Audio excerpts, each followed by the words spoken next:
ओम शांति। 21 अगस्त 2026 की मुरली से प्रश्न उत्तर। पहला प्रश्न है, मीठे मीठे रूहानी बच्चों ने कौन सा गीत सुना? आज मीठे मीठे रूहानी बच्चों ने कौन सा गीत सुना? उत्तर है, तुम ही हो माता, पिता तुम ही हो। अगला प्रश्न है, यह किसने कहा मीठे मीठे रूहानी बच्चे? प्रश्न है, यह किसने कहा मीठे मीठे रूहानी बच्चे? उत्तर है, ज़रूर रूहानी बाप ही कह सकते हैं। अगला प्रश्न है, बाबा ने कहा, सब बातें छोड़ उस बाप को याद करो तो क्या बन जाएंगे? सब बातें छोड़ उस बाप को याद करो तो क्या बन जाएंगे? उत्तर है, मीठी सैकरीन बन जाएंगे। मीठी सैकरीन, सैकरीन माना मीठा रस, जिनके बोल में या कर्म में हर चीज़ में मिठास होती है, जैसे मीठा बाबा, मीठे बच्चे। अगला प्रश्न है, तुम बाप द्वारा श्रीमत लेकर अपने अंदर कौन से संस्कार भर रहे हैं?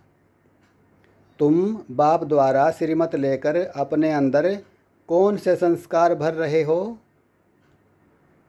उत्तर है, भविष्य में बगैर वजीर सारे विश्व पर राज्य करने के संस्कार भर रहे हैं।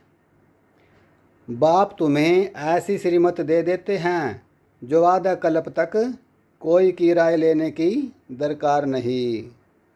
अगला प्रश्न है, राय लेने की ज़रूरत किन को पड़ती है? राय लेने की ज़रूरत किन को पड़ती है? उत्तर है, जिनकी बुद्धि कमज़ोर होती है। अगला प्रश्न है, बाप को दुख में क्यों याद करते हैं? बाप को दुख में क्यों याद करते हैं? उत्तर है, क्योंकि सिवाय रूहानी बाप के सर्व को सुख शांति देने वाला व सर्व को दुखों से लिबरेट करने वाला और कोई नहीं है, इसलिए दुख में बाप को याद करते हैं। अगला प्रश्न है, बाबा ने कहा, तुम्हें स्वयं को घड़ी घड़ी क्या समझना है? प्रश्न है, बाप ने कहा, तुम्हें स्वयं को घड़ी घड़ी क्या निश्चय करना है? उत्तर है, अपने को घड़ी घड़ी आत्मा निश्चय करना है। अगला प्रश्न है, कल्प का सुहावना युग किसे कहेंगे? कल्प का सुहावना युग किसे कहेंगे? उत्तर है, संगम युग को कहेंगे। अगला प्रश्न है, बाप ने इस संगम युग का क्या नाम रखा है? बाप ने इस संगम युग का क्या नाम रखा है? उत्तर है, पुरुषोत्तम संगम युग, पुरुषोत्तम रखा है। अगला प्रश्न है, इसको पुरुषोत्तम नाम क्यों रखा है? इस युग को पुरुषोत्तम नाम क्यों रखा है? उत्तर है, क्योंकि इसमें सब मनुष्य मात्र उत्तम बनते हैं। इसमें सब मनुष्य मात्र उत्तम बनते जाते हैं। उत्तम मनुष्य और कनिष्ठ मनुष्य किन्हें कहेंगे? उत्तम मनुष्य और कनिष्ठ मनुष्य किन्हें कहेंगे? उत्तर है, जो सत्व प्रधान होते हैं वो है उत्तम मनुष्य और जो तम प्रधान है वो है कनिष्ठ। अगला प्रश्न है, किन दोनों का मेल होता है तो पार्ट बजता है? किन दोनों का मेल होता है तो पार्ट बजता है? उत्तर है, आत्मा और शरीर का जब मेल होता है तो पार्ट बजता है। अगला प्रश्न है, किसके द्वारा श्रेष्ठ ते श्रेष्ठ बन जाते हैं? किसके द्वारा श्रेष्ठ ते श्रेष्ठ बन जाते हैं? उत्तर है, श्रीमत द्वारा। अगला प्रश्न है, बाबा ने कहा, जब यह बेहद का नाटक पूरा हो जाएगा तो सब कैसे जाएंगे? बाबा ने कहा, जब यह बेहद का नाटक पूरा हो जाएगा तो सब किसके मिसल जाएंगे? उत्तर है, सभी आत्माएं मच्छरों मिसल जाएंगी। अगला प्रश्न है, यह माया बड़ी वंडरफुल है वो कैसे? प्रश्न है, यह माया बड़ी वंडरफुल है वो कैसे? उत्तर है, बाबा ने कहा, यह वंडरफुल है जो घड़ी घड़ी तुमको बाबा की याद भुला देती है।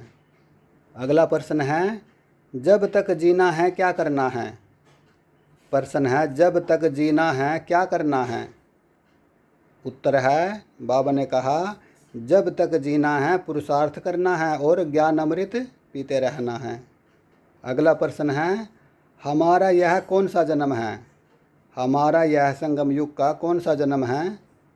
उत्तर है, यह हमारा अंतिम जन्म है। अगला प्रश्न है, इस शरीर का भान छोड़ क्या बनना है?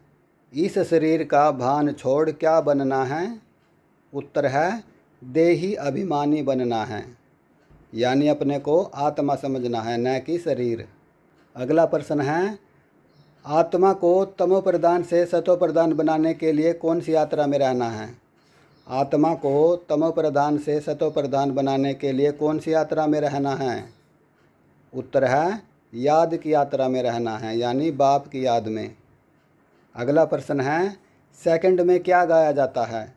सेकंड में क्या गाया जाता है? उत्तर है, सेकंड में जीवन मुक्ति गाया जाता है। अगला प्रश्न है, कौन सा धर्म सुख देने वाला है? कौन सा धर्म बहुत सुख देने वाला है? उत्तर है, देवी देवता धर्म। अगला प्रश्न है, आत्मा को कौन से योग से पवित्र बनाया जा सकता है? आत्मा को कौन से योग से पवित्र बनाया जा सकता है?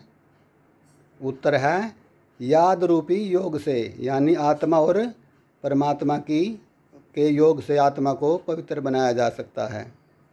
अगला प्रश्न है, बाबा ने कहा, सब आत्माएं सीताएं हैं, वो रावण की किस में पड़ी है? सब आत्माएं सीताएं हैं, रावण को वो सब रावण की किस में पड़ी है? कौन सी जेल में? उत्तर है, बाबा ने कहा, रावण की जेल शोक वाटिका में पड़ी है। अगला प्रश्न है, बाबा ने कहा, कलयुग का सुख किसके समान है? कलयुग का सुख किसके समान है?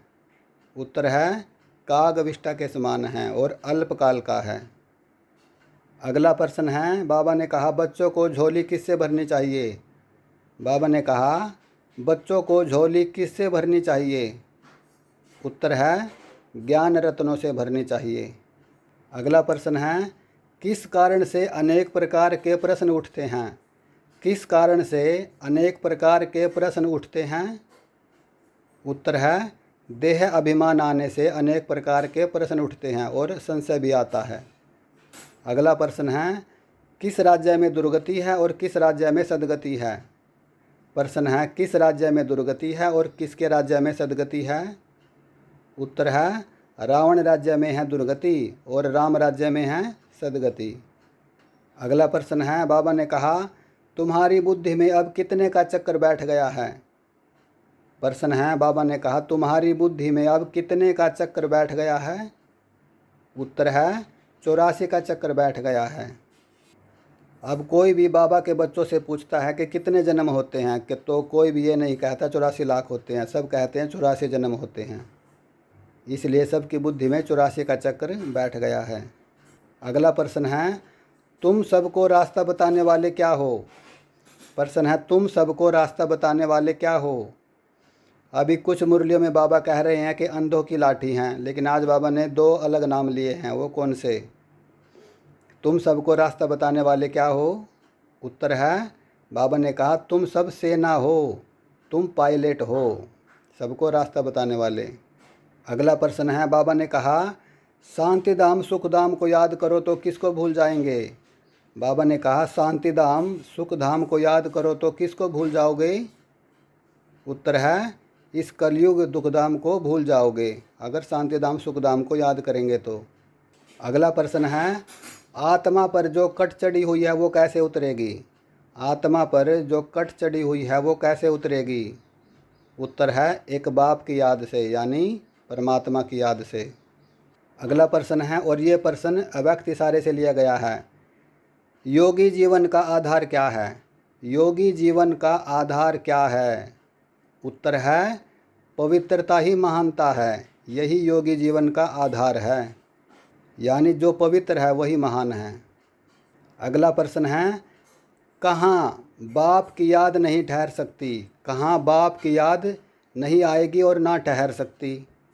उत्तर है, जहाँ अपवित्रता का अंश भी है वहाँ बाप की याद नहीं ठहर सकती और ना ही बाप की याद आएगी। अगला प्रश्न है और ये प्रश्न स्लोगन से है। झमेलों के जो पहाड़ है उनको कैसे क्रॉस किया जा सकता है? परिस्थिति रूपी जो झमेले हैं, जो परीक्षाएं हैं जीवन की, उन पहाड़ों को क्रॉस कैसे किया जा सकता है? उत्तर है सदा उड़ती कला में रहने से झमेलों के पहाड़ को क्रॉस किया जा सकता है। सदा उड़ती कला में रहने से, यानी याद के नशे में रहो, बाबा की याद के नशे में रहना। अगला प्रश्न है और ये प्रश्न वरदान से है। जो बच्चे ज्ञान सूर्या बाप के सदा सम्मुख रहते हैं वो किसका अनुभव करते हैं? जो बच्चे ज्ञान सूर्या बाप के सदा सम्मुख रहते हैं उनको क्या अनुभव होता है? उत्तर है वो ज्ञान सूर्य के सर्व गुणों की किरणें स्वयं में अनुभव करते हैं। वो ज्ञान सूर्य की सर्व गुणों की किरणें स्वयं में अनुभव करते हैं जो बाप दादा के सम्मुख रहते हैं। अगला प्रश्न है। जो बच्चे बाप दादा के सम्मुख रहते हैं उनकी फलक और झलक कैसी होती है? जो बच्चे बाप दादा के सम्मुख रहते हैं उनकी झलक और फलक कैसी दिखाई देती है? उत्तर है उनकी सूरत पर अंतर्मुखता की झलक और संगम युग के व भविष्य के सर्व स्वमान की फलक दिखाई देती है। उत्तर दोबारा सुने। उनकी सूरत पर अंतर्मुखता की झलक और संगम युग के व भविष्य के सर्व स्वमान की फलक दिखाई देती है। अगला प्रश्न है। बच्चों को सदा किस स्मृति में रहना है? बच्चों को सदा किस स्मृति में रहना है? उत्तर है सदा यही स्मृति रहे कि मैं पूज्य आत्मा इस शरीर रूपी मंदिर में विराजमान हूँ। सदा यही स्मृति रहे कि मैं पूज्य आत्मा इस शरीर रूपी मंदिर में विराजमान हूँ। और आज के मुरली से आखिरी प्रश्न है। बाप दादा ने हम बच्चों को क्या वरदान दिया? आज बाप दादा ने हम बच्चों को क्या वरदान दिया?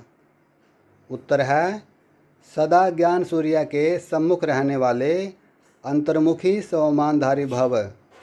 वरदान है सदा ज्ञान सूर्य के सम्मुख रहने वाले अंतर्मुखी स्वमानधारी भव। तो ये 21 अगस्त 2026 की साकार मुरली से प्रश्न उत्तर थे। तो सभी आत्माओं को ओम शांति, ओम शांति, ओम शांति।